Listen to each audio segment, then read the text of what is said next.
Shalom, shalom. Nous vous saluons dans le beau et précieux nom de notre Seigneur Jésus-Christ. C'est une grâce pour nous ce matin d'être devant vous pour vous apporter la pensée du Seigneur.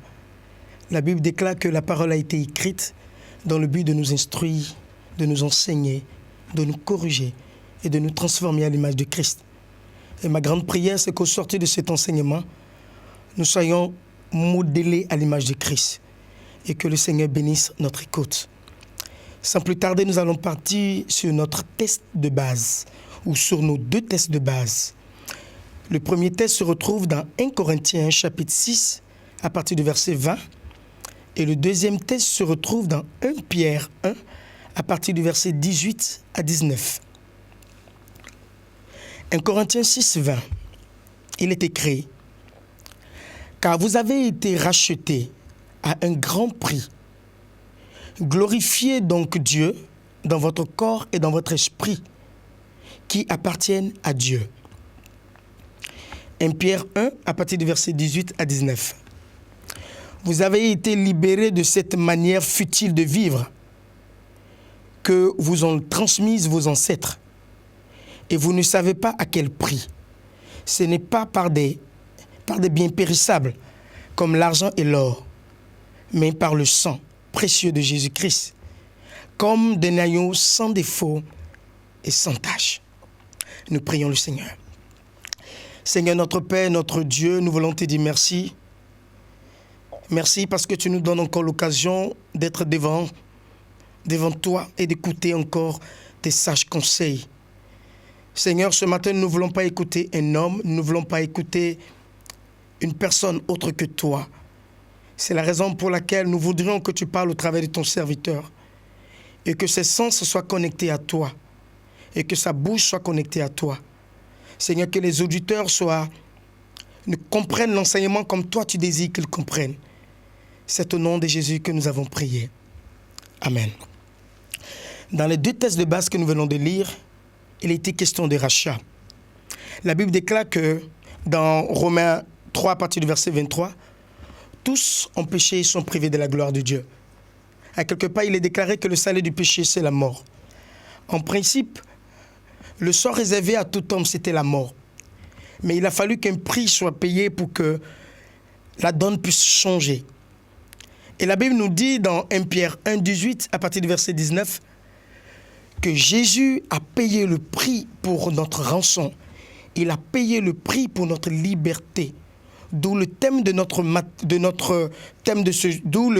enseignement de ce jour, qui est la rédemption. La rédemption, c'est un mot qui est beaucoup utilisé dans nos églises, mais parfois nous ne maîtrisons pas tous les contours, tous les aspects spirituels, toutes ces implications spirituelles. Et je crois qu'au travers de cet enseignement, nous serons beaucoup plus éclairés. L'auteur de notre salut ou de notre rédemption, c'est Christ. Car il est écrit dans Acte 4, à partir du verset 12, « Il n'y a de salut en aucun autre, car il n'y a sous le ciel aucun autre nom qui a été donné parmi les hommes, par lequel nous devrions être sauvés. » Et dans Jean 14, à partir du verset 6, Jésus même pouvait dire « Je suis le chemin, la vérité et la vie. Personne ne vient au Père que par moi. » Aucune rédemption n'est possible en dehors de l'œuvre qu'a accompli Christ à la croix. Christ ne nous a pas sauvés en dédaignant les exigences de la justice et de l'équité. Non. Notre salut n'est pas un acte arbitraire de sa souveraineté, non. Mais la Bible dit que Dieu est plein de compassion pour nous, mais il ne détourne pas le visage de nos fautes. Nous pouvons le voir dans Exode chapitre 34, à partir du verset 6 à 7. Il est dit, « L'Éternel, l'Éternel, Dieu est miséricordieux et compatissant, lent à la colère, riche en bonté et en fidélité, mais qui ne tient point le coupable pour innocent. » Ce qu'il faut retenir de ce que nous venons de dire, c'est que l'intervention de Dieu pour nous délivrer a pleinement satisfait la cause de la justice. Il a purgé la peine de notre offense et a payé le prix de notre rançon. C'est cela la rédemption. Dieu a exercé à la fois la miséricorde à notre endroit et la justice requise pour la faute commise. Amen. Et notre rédemption est la base de toute intervention de Dieu dans notre vie. Le salut, la nouvelle naissance, notre délivrance du péché, notre justification, tout nous a été donné à partir de la rédemption effectuée par Jésus-Christ. Elle est la base de tout ce que nous avons reçu de la part de Dieu. Pour mieux comprendre ce thème, nous parlerons dans un premier temps des éléments constitutifs de la rédemption, puis après nous parlerons de l'œuvre de la rédemption pour enfin terminer par que faire pour lier cette situation ou pour lier notre situation à la rédemption. Allons dans notre premier point, les éléments constitutifs de la rédemption. Notre rédemption est un rachat concrétisé de plusieurs éléments que sont. Le premier point, il est une émancipation de la puissance du péché. Une émancipation de la puissance du péché. Nous voyons dans Tite 2, à partir du verset 14, le Seigneur dit quelque chose qui me plaît. Il dit qu'il s'est donné lui-même, Christ s'est donné lui-même pour nous, afin de nous racheter de toute iniquité. Christ s'est donné lui-même pour nous, afin de nous racheter de toute iniquité. La rédemption nous a apporté la liberté sur le péché. Vous savez que le péché a un poids, le péché a une puissance. Mais le sang de Christ est tellement plus puissant que le péché, que l'acte que Christ a accompli à la croix nous a libérés de ce poids du péché. Et nous voulons rendre grâce à Dieu de ce qu'aujourd'hui nous sommes libres. Nous sommes libres du péché, nous ne sommes plus esclaves du péché, mais nous avons été libérés et déchargés de ce poids. La deuxième chose que le Seigneur a fait au travers de cette rédemption, c'est la libération de toute oppression diabolique. La libération de toute oppression diabolique. Nous pouvons le voir dans Colossiens 1, 13. La Bible dit, il nous a délivrés de la puissance des ténèbres. Vous pouvez voir ça dans Colossiens 1, 13. Il nous a libérés de la puissance des ténèbres. La Bible dit que toutes leurs œuvres ont été vaincues à la croix, que désormais, je n'ai plus à avoir peur. J'ai été libéré de ces oppressions parce que Christ en moi me rend beaucoup plus victorieux de toutes ces actions que l'ennemi fait pour m'atteindre. Mon frère, si toi qui m'écoutes ce matin, tu es peut-être dans une peur, laisse-moi te dire que Christ a payé le prix pour que tu sois libéré de toute action que l'ennemi porterait contre toi. Donc, que le Seigneur bénisse cela dans ton esprit et que tu comprennes cela dans ton esprit, que désormais tu es victorieux.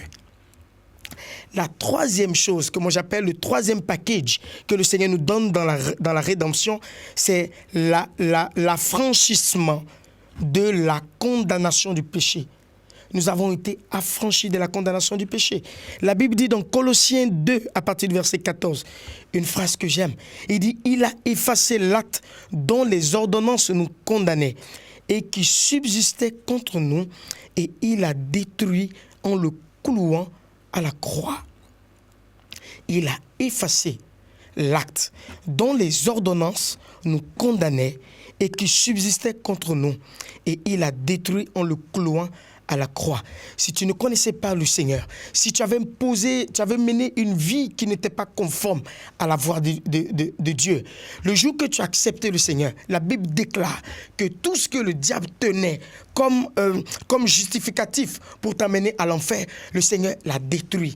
Oh, le diable pouvait t'appeler prostituée. Le Seigneur dit, l'acte qui te condamnait en tant que prostituée, il a effacé. Le diable pouvait te condamner en tant qu'un drogué, en tant que quelqu'un qui se masturbe, en tant qu'une personne qui vole. Mais la Bible déclare que toutes ces choses sont passées parce que le Seigneur t'a accordé sa délivrance. Il t'a accordé le pardon. Il dit, l'acte qui te condamnait, il a porté sur lui, il a payé la rançon. Alors la condamnation n'est plus ton partage.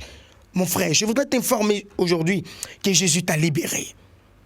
Beaucoup de personnes vivent sous le poids de la culpabilité parce qu'ils n'ont pas encore accepté l'œuvre que Christ a accomplie à la croix. Parfois, tu te retrouves, le diable en train de t'accuser sur des faits que tu as fait de cela il y a de cela 10 ans. Peut-être que tu as commis l'adultère il y a de cela 10 ans. Et le diable te rappelle, tu es un fornicateur, tu es un adultère. Mais je voudrais qu'à chaque fois que le diable vient, tu ne peux pas empêcher le diable de venir. La Bible dit, c'est l'accusateur de frères. Mais toi, rappelle-toi que Christ a dit que c'est un menteur et que le Seigneur t'a justifié. La Bible dit qu'il n'y a plus de condamnation pour toi. Je ne te justifie pas dans le péché. Je ne te dis pas d'aller pécher, mais je t'informe que tout ce que tu as commis avant de connaître Christ et que tu as accepté le Seigneur de tout ton cœur, le Seigneur l'a tout effacé. Il n'a pas simplement effacé. La Bible dit qu'il a détruit. Il a déchiré l'acte qui te condamnait. Gloire soit rendue au Seigneur. Oh, le Seigneur te dit ce matin, mon frère, tu as affranchi. Ma sœur, tu as affranchi. Tu n'es plus condamné. Il dit, il n'y a plus de condamnation pour toi. Désormais, tu es libéré. Libéré par le sang de Christ. Amen. Nous allons partir dans notre deuxième point, qui est l'œuvre de la rédemption. L'œuvre de la rédemption. L'œuvre qui assure notre rédemption consiste en les souffrances de Jésus-Christ, en sa mort, sur la croix et en sa résurrection. Nous avons connu la rédemption grâce aux souffrances de Christ, grâce à sa mort, grâce à sa résurrection.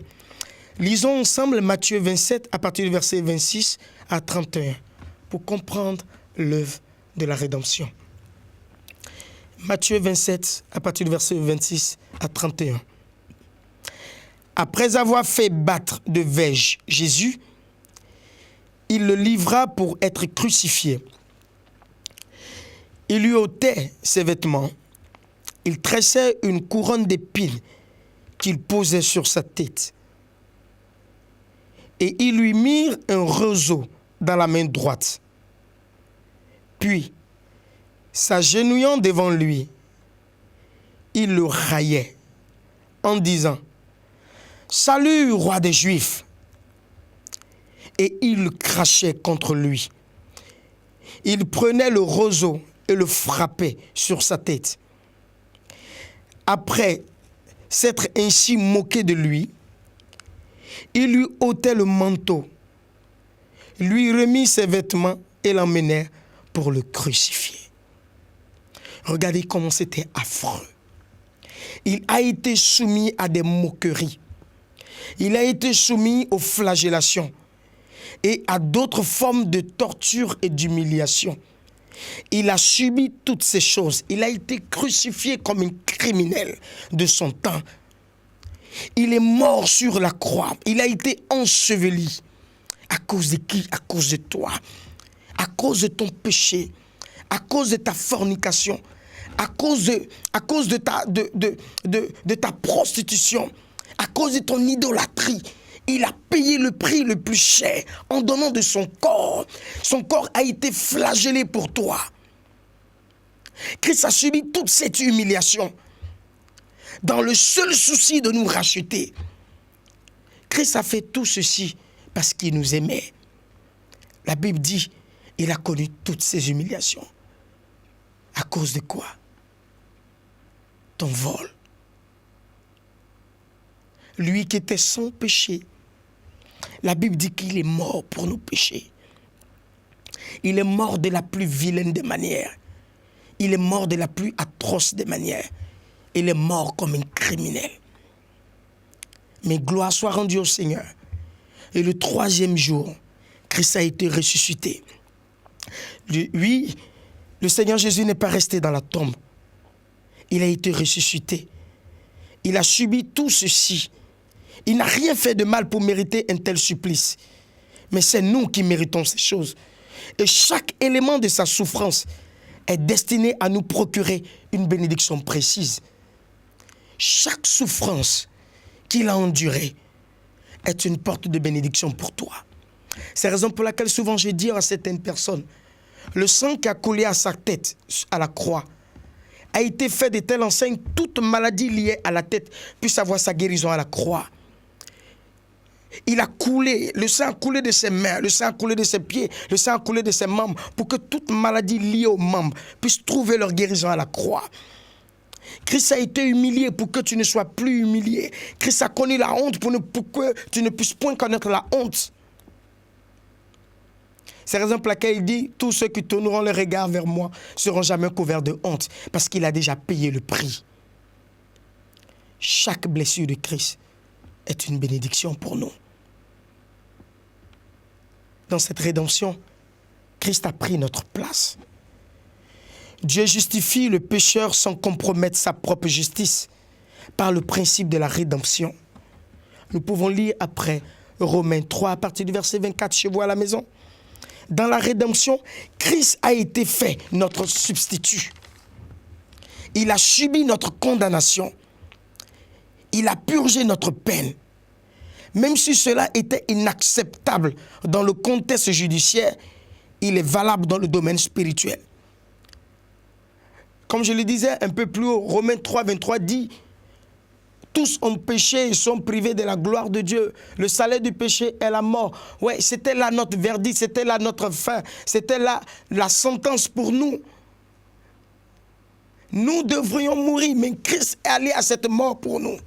Christ est allé mourir à notre place. Il a pris notre place. Quelle grâce! C'est vrai que dans le monde judiciaire, cela n'est pas possible. La physiologie nous dit que la fonction principale du sang, c'est de transporter les aliments entre les organes dans le corps. Mais Dieu dit sa fonction première, c'est-à-dire la fonction du sang, c'est de servir à l'expiation. Nous lisons cela dans Lévitique 17 à partir du verset 11. Lévitique 17 à partir du verset 11. Il est dit, « Car le sang, c'est la vie de toute créature.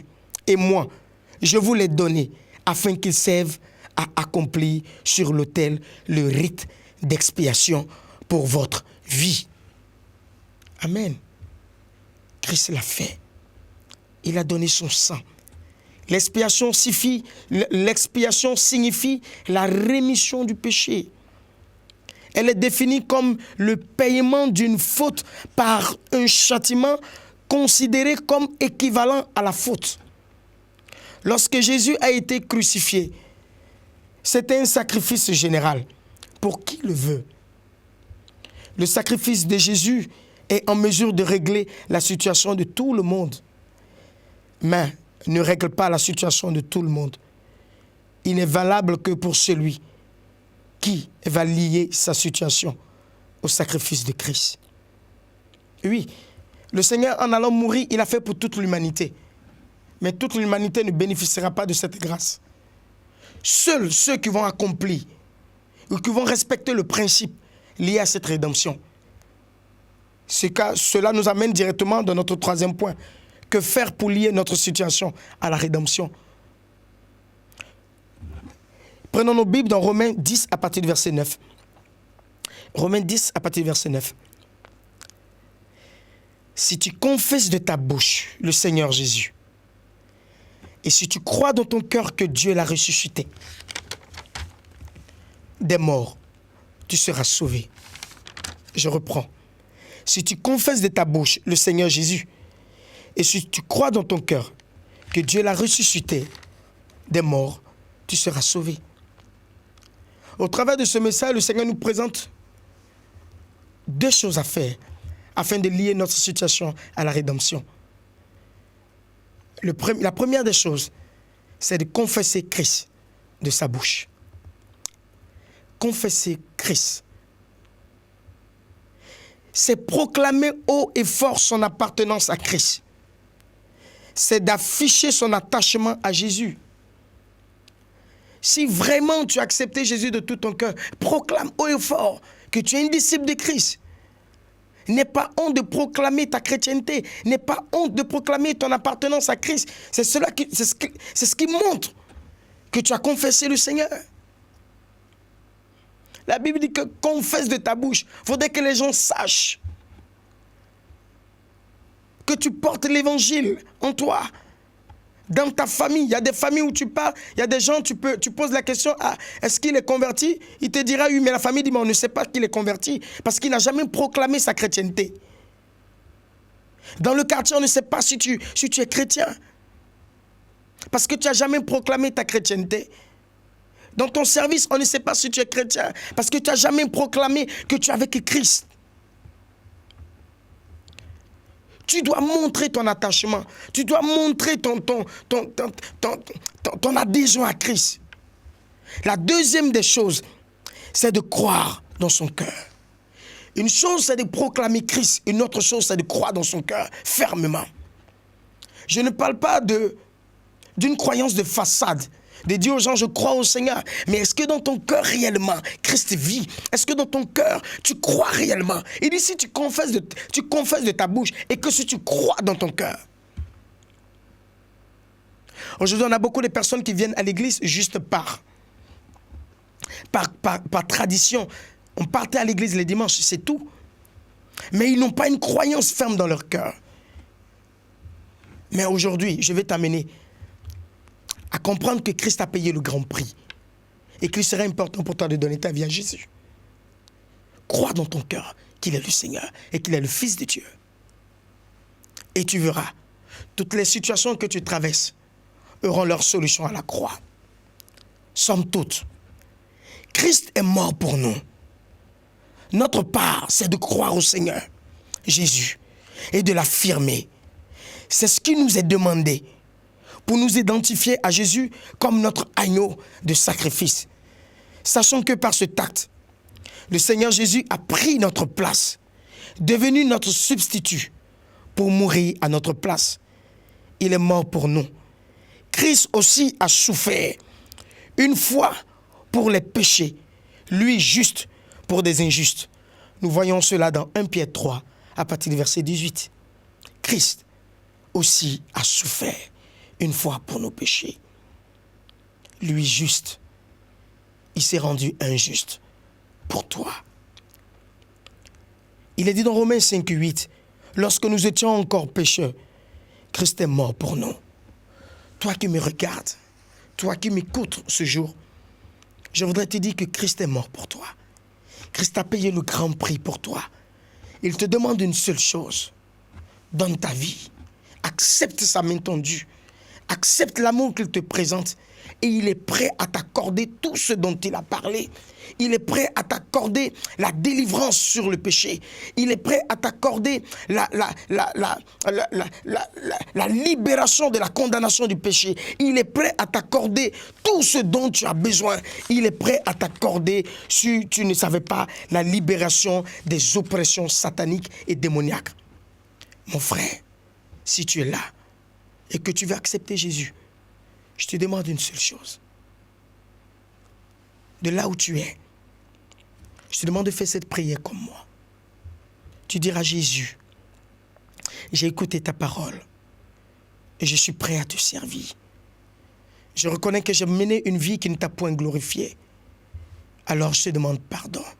Pardonne toutes mes fautes. Aujourd'hui, je vais t'appartenir, toi et toi seul. Je vais renoncer à ma vie du passé et m'attacher à la vie que tu m'as accordée à la croix. Oui, si tu as fait cela de tout ton cœur, sache que Jésus t'a accepté. Et désormais, tu fais partie des fils et des filles du royaume. Que le Seigneur vous bénisse. Amen. Seigneur, nous te disons merci pour cet enseignement. Merci parce que nous croyons que ces paroles sont tombées sur des terres fertiles. Et ce pourquoi elles sont sorties, ce pourquoi cette parole est sortie, elle accomplira ses desseins. Seigneur, s'il y avait des personnes qui doutaient encore de leur appartenance, il y avait des personnes qui ne croyaient pas encore à cette œuvre, je voudrais que ce matin, au travers de cet enseignement, qu'ils soient visités et qu'ils comprennent combien de fois le prix a été lourd, mais tu l'as fait pour eux. Merci Jésus parce que tu l'as accompli et que ces paroles soient gardées sur la table de nos cœurs. C'est au nom de Jésus que nous avons prié. Amen.